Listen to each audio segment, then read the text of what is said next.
तो hello all.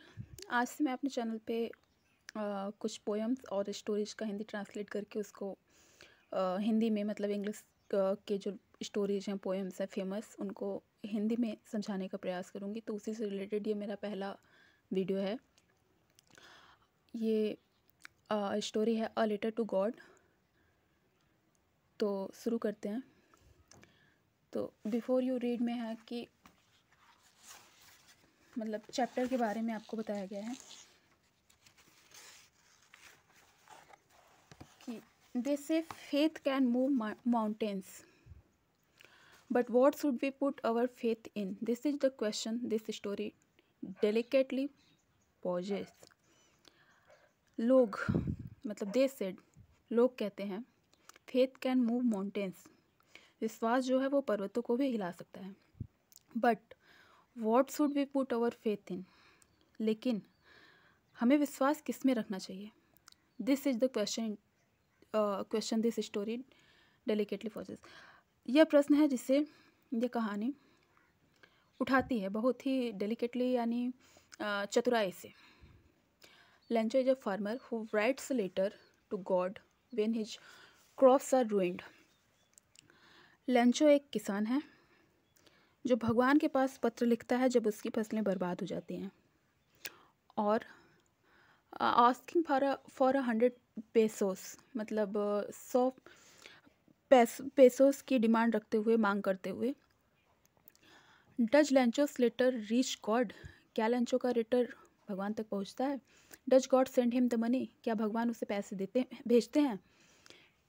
Think what your answers to these questions would be. आप सोचें कि इन प्रश्नों के प्रति आपका अनुमान क्या है, आपका उत्तर क्या होता है। तो चलिए शुरू करते हैं ये स्टोरी। देखिए मैं बुक से ही पढ़ के बता रही हूँ, लेकिन चूँकि पीडीएफ में आप लोगों को क्लियरली दिखेगा इसलिए मैंने पीडीएफ खोल रखा है।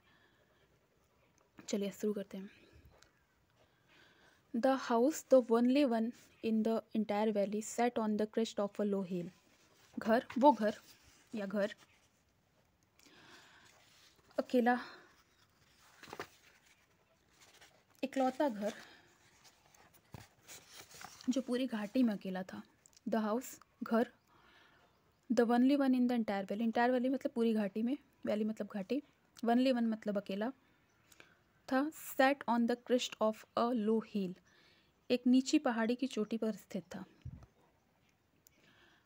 From this height one could see the river, इतनी ऊंचाई से from this height one can see the river and the field of ripe corn dotted with the flowers that always promised a good harvest। इतनी ऊंचाई से नदी तथा पके अनाज के खेत में फूलों के चिन्हों को देखा जा सकता था जो कि हमेशा ही अच्छी फसल की आशा प्रदान करते थे। The only thing the earth needed was a downpour or at least a shower। इकलौती ऐसी चीज जिसे इस वक्त पृथ्वी को इस वक्त आवश्यकता थी वह थी कि केवल एक मतलब तेज वर्षा, एक मतलब या तो तेज बारिश हो जाए या एक हल्की वर्षा भी हो जाए तो भी हो जाएगा। थ्रू आउट द डाउनपोर और at least a shower, through out the morning Lencho who knew his fields intimately had done nothing else but see the sky towards the north east. पूरे सुबह के टाइम में Lencho ने, जो अपने खेतों से पूरी तरीके से अच्छी तरीके से परिचित था, उत्तर पूर्व की ओर आकाश को देखने के अतिरिक्त कुछ भी अतिरिक्त नहीं किया, कुछ भी नहीं किया मतलब कोई भी और काम नहीं किया। वो बस सुबह से यही आस लगा के बैठा था कि अब बारिश होगी। Now we are really going to get some water woman. तो उसने अपनी पत्नी से कहा कि अब लगता है हम वास्तव में, रियली यानी वास्तव में, going to get some water, कुछ पानी प्राप्त करेंगे। The women who was preparing supper replied, supper यानी कि रात का भोजन। तो वुमेन स्त्री जो रात का खाना पका रही थी उसने जवाब दिया, येस गॉड विलिंग, हाँ जैसा भगवान चाहे, अगर भगवान ने चाहा तो। The older boys were working in the field while the smaller ones were playing near the house until the woman called to them all come for dinner. बड़े लड़के खेत में काम कर रहे थे, ओल्डर बॉयज बड़े लड़के खेत में काम कर रहे थे और छोटे घर के ही पास में खेल रहे थे, तब तक जब तक कि उस स्त्री ने उन्हें बुलाकर नहीं कहा कि कम फॉर डिनर, भोजन के लिए आ जाओ। It was during the meal time just as Lencho has predicted big drops of rain began to fall. यह भोजन के टाइम ही, मतलब वो लोग भोजन कर रहे थे तभी, जैसे कि लेंचो ने अनुमान लगा रखा था, वर्षा की बड़ी बूंदें गिरने लगी। In the north east huge mountains of clouds could be seen approaching. उत्तर पूर्व में बड़े बड़े बादलों के पर्वत आते हुए देखे जा सकते थे। माउंटेन्स ऑफ क्लाउड मतलब बादलों के पर्वत। The air was fresh and sweet, हवा ताजी व मधुर थी। The man went out for no other reason than to have the pleasure of feeling the rain on his body. And when he returned, he explained, "These are not raindrops falling from the sky, they are new coins." वह आदमी बिना किसी कारण के, मतलब उसका और कोई कारण ध्येय नहीं था बाहर जाने का, अपने शरीर पर वर्षा का अनुभव करने के लिए ही वो बाहर आया था। उसका और कुछ भी इंटेंशन नहीं था बाहर आने का। जब वो अंदर आया तो प्रसन्नता से बोला, ये आकाश से गिरती पानी की बूंदें नहीं हैं, ये दे आर न्यू कॉइन्स, ये नए सिक्के हैं।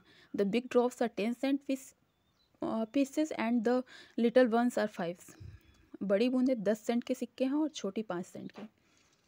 With the satisfied expression he regarded the field of ripe corn with his flowers dragged in a curtain of rain.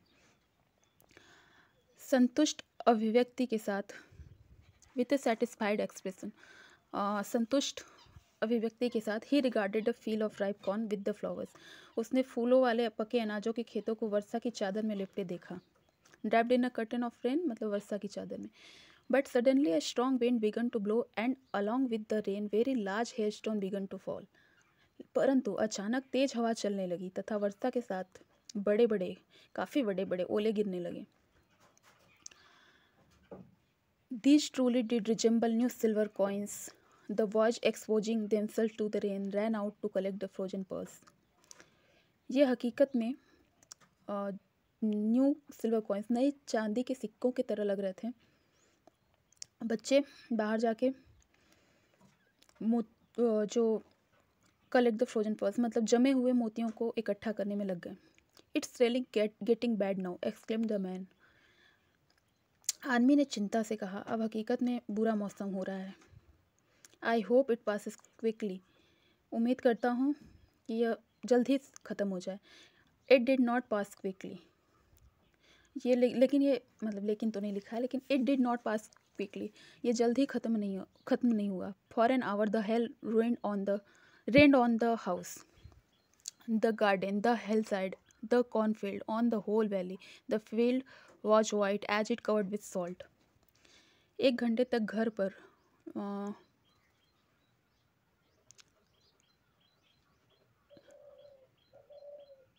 Hello rain on the house, the garden बगीचे में या पहाड़ी पे, hill side पहाड़ी पे, द कॉर्नफील्ड खेतों में, cornfield यानी कि अनाज या जो भी कह लीजिए जो था उसके खेतों में, ऑन द होल वैली और पूरी घाटी में ओलावृष्टि होती रही। The field was white as it covered with salt, खेत ऐसा सफ़ेद था जैसे इसको नमक से ढक दिया गया हो। Not a leaf remained on the trees, वृक्षों पर एक भी पत्ता नहीं बचा। The corn was totally destroyed, the flowers were gone from the plant, Lencho's soul was filled with sadness. अनाज पूरी तरह नष्ट हो गया था, पौधों से फूल गायब हो गए थे, लैंचो की आत्मा उदासी से भर गई थी। When the storm had passed, he stood in the middle of the field and said to his son, "A plague of locusts would have left more than this. The hail has left nothing this year. We will have no corn." जब वो तूफान आंधी जो भी कह लीजिए गुजर गया तो वो खेतों में खड़ा था, अपने खेतों के बीच में खड़ा होकर उसने अपने बच्चों से कहा, अगर टिड्डियों का दल भी उपद्रव करता तो भी वो इससे अधिक छोड़ जाता। ओलों ने तो कुछ भी नहीं छोड़ा, इस वर्ष हमारे पास थोड़ा भी अनाज नहीं होगा। That night was a sorrowful one, वो रात एक दुख भरी रात थी। All our work for nothing, हमारी सारी मेहनत ख़राब हो गई। There is no one who can help us, को ऐसा कोई भी नहीं है जो हमारी सहायता कर सके। Will all go hungry this year, इस वर्ष हम सब भूखे रहेंगे। चलिए अच्छा, यहाँ तक एक पार्ट करते हैं, फिर अगले पार्ट में इसके आगे का।